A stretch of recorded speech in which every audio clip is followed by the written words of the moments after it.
আসসালামু আলাইকুম রহমতুল্লাহ নাহমাদুহু ওয়া নুসাল্লি আলা রাসূলিহিল কারীম আম্মা বাদ। আজকের এই দর্শে আমরা আলোচনা করব ফতোয়া কখন দেওয়া হারাম। মাতা ইয়াহরুমুল ইফতা, ফতোয়া কখন হারাম, কখন ফতোয়া দেওয়া যাবে না। মাতা ইয়াহরুমুল ইফতা, ফতোয়া কখন দেওয়া হারাম। কদ যাকারনা ফিমা সাবাকা শুরুতুল মুফতি, পূর্বে আমরা একজন মুফতি সাহেবের জন্য কি কি শর্ত সেটা আমরা উল্লেখ করেছি। وأنه لا يجوز الإقدام على الإفتاء إلا لمن استجمع هذه الشروط وصار مؤهلا لذلك, যে ফতোয়া দেওয়ার কাজে অগ্রগামী হওয়া জায়েজ হবে না ততক্ষণ পর্যন্ত, যতক্ষণ না পর্যন্ত একজন মুফতি সাহেবের যে সমস্ত শর্ত শারায়েত রয়েছে সেগুলো তার মধ্যে পরিপূর্ণ না পাওয়া যায়। ওয়াসারা মুআহিলান লিযালিকা, এবং সে যতক্ষণ পর্যন্ত না ফতোয়া দেওয়ার যোগ্য হয়। সুম্মা ইন্নাল মুফতিয়াল মুআহিলা আইদান লা ইয়াজুজু লাহুল ইফতা ফিল আহওয়ালিল আতিয়া, আর একজন যোগ্য মুফতি সাহেবের জন্য আবশ্যক হলো যে একজন মুফতি সাহেবের জন্য, যোগ্য মুফতি সাহেবের জন্য কিছু নির্দিষ্ট অবস্থার মধ্যে তার ফতোয়া দেওয়া বৈধ নয়। আল আউয়াল, তোর মধ্যে প্রথম অবস্থা হলো ইদা কানাল মুফতি আহলান লিল ইফতাই বিওয়াজহিন আম, যদি মুফতি যে সর্বসাধারণভাবে সে কি ফতোয়া দেওয়ার যোগ্য, সব বিষয়ে সে জানে। ওয়ালাকিন্নাহু লা ইয়ারিফু হুকমাল মাসআলাতিল মাসউলি আনহা বিখুসুসিয়া, কিন্তু সে নির্দিষ্ট মাসআলা কেন্দ্রিক যদি তার জ্ঞান না থাকে, সে না জানে। ওয়ালা ইয়াতামাক্কানু মিন ইসতিনবাতিহি, আর যদি সেটা সে ইস্তেনবাত করার যোগ্যতা না রাখে। আও ইশতাহাবাত আলাইহিল আদিল্লা, অথবা তার উপর যদি দলিল আদিল্লাগুলো ইশতেবা হয়ে যায়, কঠিন হয়ে যায়। ওয়ালাম ইয়াতামাক্কান মিনাত তারজিহ, এবং তার যদি এই জায়গার মধ্যে তারজি দেওয়ার সুযোগ না থাকে, তারজি যদি না দিতে পারে, কোনো একটিকে যদি সে প্রাধান্য না দিতে পারে।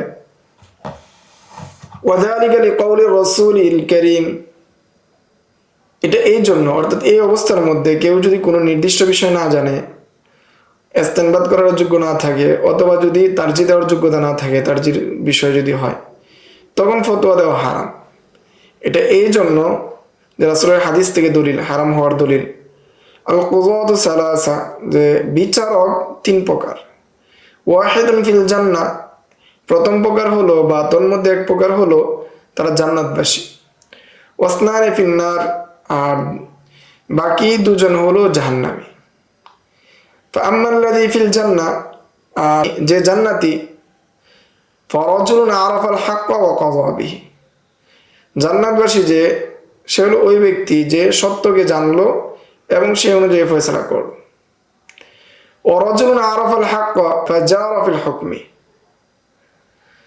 আর প্রকার কাজই হলো যে সঠিকটা জানলো কিন্তু সে জেনে বুঝে ভুল সিদ্ধান্ত দিল। ফাহুয়া ফিন্নার, তাহলে সে জাহান্নামী হবে। ওয়া রাজুলুন কাযা লিন-নাসি আলা জাহলিন ফাহুয়া ফিন্নার, আরেক প্রকার লোক হলো, আরেক প্রকার বিচারক হলো যে না জেনে মানুষের জন্য ফয়সালা করলো, সেও জাহান্নামী। তাহলে প্রথম সূরাত আমরা পাইলাম যে নির্দিষ্ট কোনো বিষয় না জানলে একজন মুফতি সাহেবের জন্য ফতোয়া দেওয়া হারাম। ওয়ালা ফারকা বাইনাল কাযাই ওয়াল ইফতাই ফি হাযা, এই ক্ষেত্রে ফতোয়া দেওয়া আর বিচার করার ক্ষেত্রে পার্থক্য নাই। ফাওয়াজাবা আলাইহি তাওয়াক্কুফ ফিল জাওয়াবি ফি হাযিহি সূরা হাত্তা ইয়াতাবায়্যানা লাহুল হুকমু, ফলে এই সময় তার জন্য আবশ্যক হলো সে তাওয়াক্কুফ করবে, সে বিরত থাকবে যতক্ষণ না পর্যন্ত তার নিকট এই হুকুম পরিষ্কার হয়। আও তাওজীহিল মুস্তাফতি ইলা গায়রিহি মিনাল মুফতিয়িন, অথবা তাকে অন্যান্য মুফতিদের দিকে ফিরিয়ে দিবে, দেখিয়ে দিবে যে তাদের নিকট থেকে আপনি ফতোয়া জিজ্ঞাসা করে নেন। ওয়াকাদ রুইয়া আন আয়েশা রাদিয়াল্লাহু তাআলা আনহা, এই বিষয়ে দলিল বা আমাদের সাহাবায়ে কেরাম সালাফদের আমল কি ছিল সেটা প্রকাশ করা হচ্ছে। আন্নাহু লাম্মা নাযালা উযরুহা ক্বাব্বালা আবু বকর রাসাহা, যখন আয়েশা রাদিয়াল্লাহু তাআলা আনহার চরিত্রের বারাত সম্পর্কে, তার ইফকের যে ঘটনা, সেই ঘটনা সম্পৃক্ত যেই অপবাদ আয়েশা রাদিয়াল্লাহু আনহার উপরে এসেছিল, সেই বিষয় সম্পর্কে যখন কোরআন আয়াত নাজিল হলো, তখন আবু বকর রাদিয়াল্লাহু তাআলা আনহু কব্বালা আবু বকরিন রাসা, আবু বকর রাদিয়াল্লাহু তার মাথায় চুমু খেলেন। ক্বালাত, তখন আয়েশা রাদিয়াল্লাহু তাআলা আনহা বললেন, কুলতু আলা আযযারতানি ইনদা নবী সাল্লাল্লাহু আলাইহি ওয়াসাল্লাম, যে বাবা এই তো কোরআন আয়াত নাজিল হলো, কিন্তু আপনি তো চাইলে রসুলের নিকট আপনি পূর্বেই কি করতে পারতেন, যে আমার বিষয়ে আপনি উজরগাহি করতে পারতেন, আমার বিষয়ে আপনি বলতে পারতেন যে আমার মেয়ে এরকম না। ফাকাল আবু বকর রাদিয়াল্লাহু তাআলা আনহু, এই প্রেক্ষিতে আবু বকর রাদিয়াল্লাহু তাআলা বললেন, আইয়ু সামাইন তুজিল্লুনি ওয়া আইয়ু আরদিন তুকিল্লুনি ইযা কুলতু মা লা আ'লাম। আমি যে বিষয় জানি না, তোমার চরিত্র, তুমি আমার মেয়ে ঠিক আছে, কিন্তু তোমার উপর আমি সুধারণা রাখি, কিন্তু এই নির্দিষ্ট বিষয় তো আমি কিছু জানি না। কিন্তু যেই বিষয় আমি জানি না সেই বিষয়ে যদি আমি বলতাম, রাসূলের নিকট উজারগাহি করতাম, তাহলে কোন আসমান আমাকে ছায়া দিত, কোন জমিন আমাকে কি দিত, জায়গা দিত। তো এই আসার থেকে আবু বকর রাদিয়াল্লাহু তাআলার কোল থেকে বোঝা যাচ্ছে যে তিনি তার মেয়ের চরিত্রের সম্পর্কেও না জেনে কথা বলতে রাজি না। কিন্তু আজকের সমাজে আমরা আমাদের সন্তানাদির সবার বিষয়ে আমরা ন্যাক ধারণা রাখি, হাজার দোষ করলেও আমরা তাদের দোষ দেখি না, পরবর্তীতে শেষ বয়সে সেটার খেসারত আমাদেরকে দিতে হয়।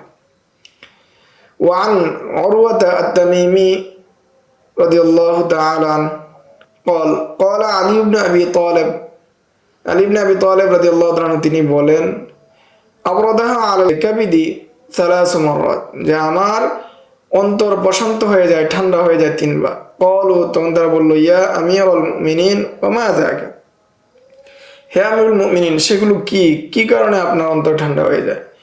ক্বালা আন ইউসআলা আর-রাজুলু আম্মা লা ইয়ালামু ফায়াকুলু আল্লাহু আ'লাম, যে একজন ব্যক্তিকে জিজ্ঞাসা করা হয় এমন বিষয়ে যেটা সে জানে না, এর প্রেক্ষিতে সে বলে আল্লাহ তাআলাই অধিক জ্ঞাত, আল্লাহু আ'লাম। এরকম যদি কেউ করে তখন আমার অন্তর ঠান্ডা হয়ে যায়। ওরুয়ান খালিদ ইবনে আসলাম, খালিদ ইবনে আসলাম থেকে বর্ণিত, ওহুয়া আখু যায়েদ ইবনে আসলাম, তিনি হলেন যায়েদ ইবনে আসলামের ভাই। ক্বালা, তিনি বলেন, খরাজনা মা আব্দুল্লাহ ইবনে ওমর নামশি, যে আমরা হেঁটে হেঁটে আব্দুল্লাহ ইবনে ওমরের সাথে বের হলাম। ফালাহিকানা আরাবিয়্যুন, এমত অবস্থায় আমাদের সাথে একজন বেদুইন ব্যক্তি মিলিত হলো। ফাকালা আনতা আব্দুল্লাহ ইবনে ওমর, যে আপনি কি আব্দুল্লাহ ইবনে ওমর? ক্বালা নাম, আব্দুল্লাহ ইবনে ওমর বললেন, হ্যাঁ আমি আব্দুল্লাহ ইবনে ওমর। ক্বালা সাআলতু আনকা ফাদুলিলতু আলাইকা, যে আমি আপনার বিষয়ে মানুষদেরকে জিজ্ঞাসা করছিলাম, আপনার দিকে মানুষ দেখিয়ে দিয়েছে। ফাআখবিরিনি আতারিসুল আম্মা, যে আপনি আমাকে সংবাদ দেন যে ফুফু কি মিরাসের সম্পদ পায় কি পায় না। ফাকালা ইবনে ওমর লা আদরি, এই ক্ষেত্রে ইবনে ওমর বললেন, না আমি জানি না এই বিষয়টা। ফাকালা আনতা লা তাদরি ওয়ালা নাদরি, যে সে বলল আপনিও জানেন না আমরাও জানি না। ক্বালা না, হ্যাঁ তুমি সঠিকই বলেছ যে আমি জানি না। ইযহাবি ইলাল উলামাই বিল মাদিনাতি ফাসআলহু, যে তুমি মদিনার উলামায়ে কেরামের নিকট যাও, তাদেরকে তুমি জিজ্ঞাসা করো। ফালাম্মা আদবারা ক্বাব্বালা ইবনে ওমর ইয়াদাইহি, যখন ওই লোক চলে গেল তখন ইবনে ওমর, আব্দুল্লাহ ইবনে ওমর তার নিজ হস্তদ্বয়কে চুম্বন করেন। ফাকালা নি'ম্মা ক্বালা আবু আব্দুর রহমান সুইলা আম্মা লা ইয়াদরি ফাকালা লা আদরি, কতই না উত্তম কাজ করেছে আবু আব্দুর রহমান বা আব্দুল্লাহ ইবনে ওমর, যে তাকে এমন বিষয় সম্পর্কে জিজ্ঞাসা করা হয়েছে যেটা সে জানে না, সেই জায়গার মধ্যে সে বলতে পেরেছে লা আদরি, সেই জায়গার মধ্যে সে নিজের কোনো ধরনের গর্ব ছাড়াই, কোনো ধরনের সংকোচ ছাড়াই সে লা আদরি বলতে পেরেছে। সেই হিসেবে তুমি সৌভাগ্যবান, সে সৌভাগ্যবান, এটা ভালো কাজ করেছে। ওয়া যাকারা বাকিল হাদিস, এবং তিনি বাকি হাদিসটা উল্লেখ করেন। তাহলে আমরা উক্ত রেওয়ায়াত আব্দুল্লাহ ইবনে ওমর রেওয়ায়াত থেকে বুঝতে পারলাম যে তিনি কিভাবে কি করেছেন, এটাকে গ্রহণ করেছেন, লা আদরি বলার ক্ষেত্রে কোনো ধরনের সংকোচ ছাড়াই বলেছেন।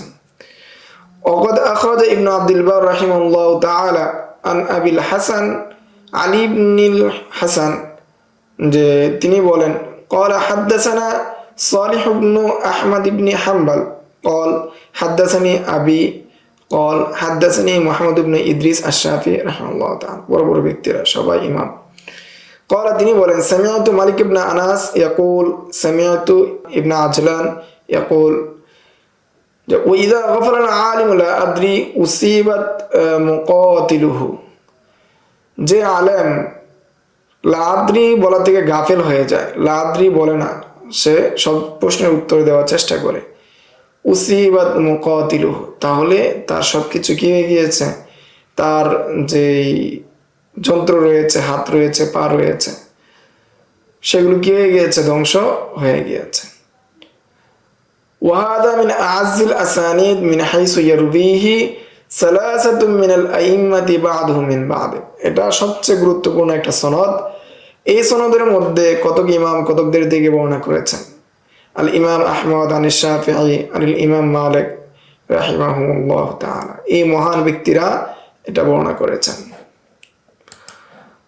وكذا روى ابن عبد البر رحمه الله تعالى بسنده إلى عقبة بن مسلم قال صحبت ابن عمر 34 شهرا, আমি ইবনে ওমরের সাথে 34 মাস ছিলাম। فكثيرا ما كان يسأل فيقول لا أدري, অধিকাংশ ক্ষেত্রে তাকে যখন জিজ্ঞাসা করা হতো সে বলতো আমি জানি না।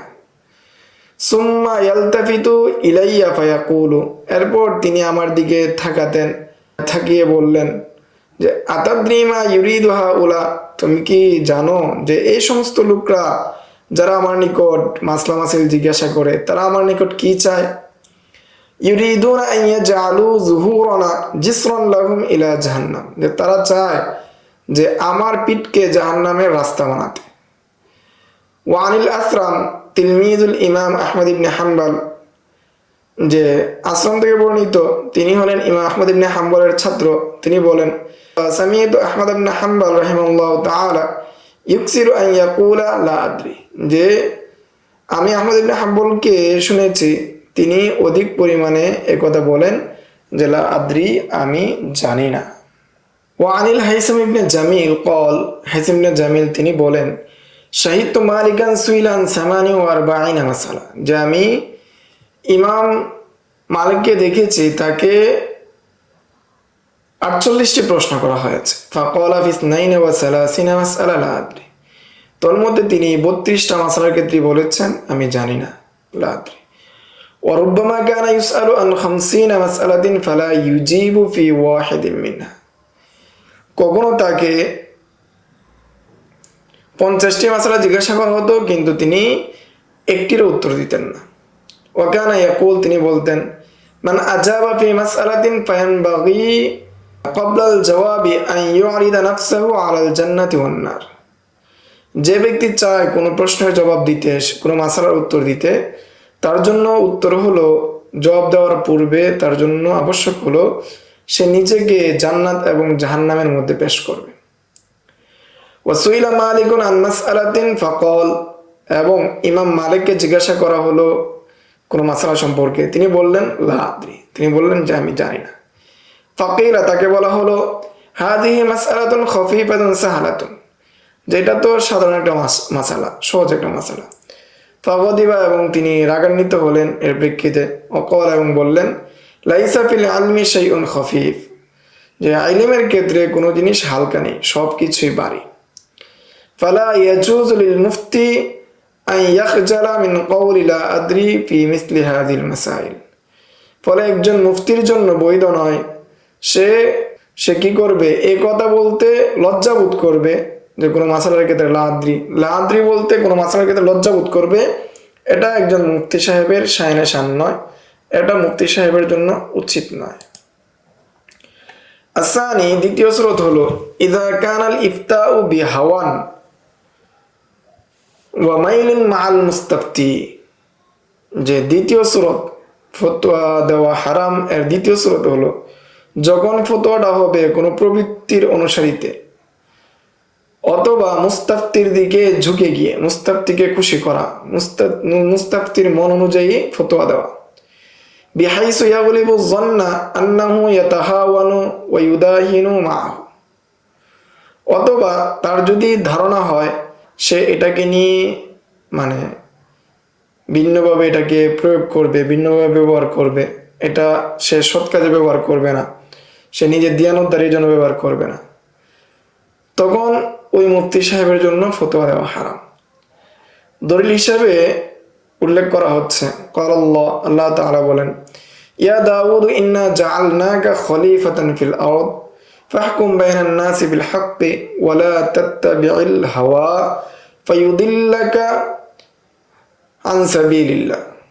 যে হে দাউদ, আমি আপনাকে দুনিয়ার প্রতিনিধি হিসাবে প্রেরণ করেছি, দুনিয়ার প্রতিনিধি বানিয়েছি, আপনি মানুষের মধ্যে সঠিকভাবে ফয়সালা করেন, আপনি প্রবৃত্তির অনুসরণ করবেন না, যদি প্রবৃত্তির অনুসরণ করেন তাহলে ফায়ুদিল্লাকা আন সাবিলিল্লাহ, সেটা আপনাকে আল্লাহর রাস্তা থেকে আপনাকে বিচ্যুত করে দিবে, পথভ্রষ্ট করে দিবে।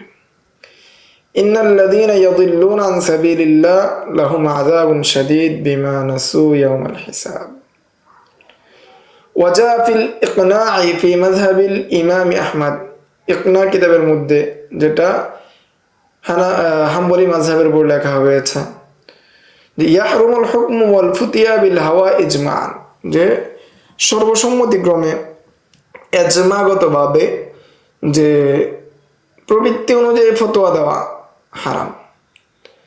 ওয়ালিয়াহযুরাল মুফতি আন ইয়ামিলা ফি ফাতাওয়াহু মা'আল মুস্তাফতি আও মা'a খাসমিহি, যে মুফতি সাহেবের জন্য আবশ্যক হলো সে বেঁচে থাকবে ফতোয়ার ক্ষেত্রে, যাতে করে সে মুস্তাফতির দিকে না ঝুঁকে, যে সে ফতোয়ার মধ্যে মুস্তাফতির দিকে ঝুঁকবে না, অথবা তার যে বিপরীত যে রয়েছে, সে খসম যে রয়েছে, খসমের দিকেও বিপরীত ফতোয়া দিবে না, অর্থাৎ নিজের প্রবৃত্তি অনুযায়ী সে ফতোয়া দিবে না। আস-সালিস, তৃতীয় প্রকার, যে তৃতীয় অবস্থা, তৃতীয় হালাত, যে অবস্থায় ফতোয়া দেওয়া হারাম।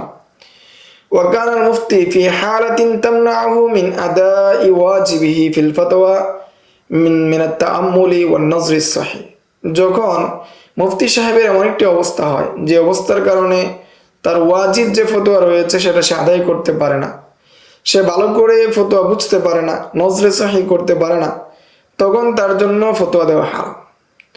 والدليل على ذلك, এক্ষেত্রে দলিল হলো হাদিস আবি বকর রাদিয়াল্লাহু তাআলা আনহু, যে হাদিস আবু বকর হাদিস, قال, তিনি বলেন, قال رسول الله صلى الله عليه وسلم لا يقضين حكم بين اثنين وهو غضبان, যে দুই ব্যক্তির মধ্যে ফয়সালা করা যাবে না যখন বিচারক কি হয়, রাগান্বিত থাকে, গুচ্ছা থাকে, সে ক্রোধ থাকে তার মধ্যে, তখন তার জন্য ফয়সালা করা বৈধ নয়।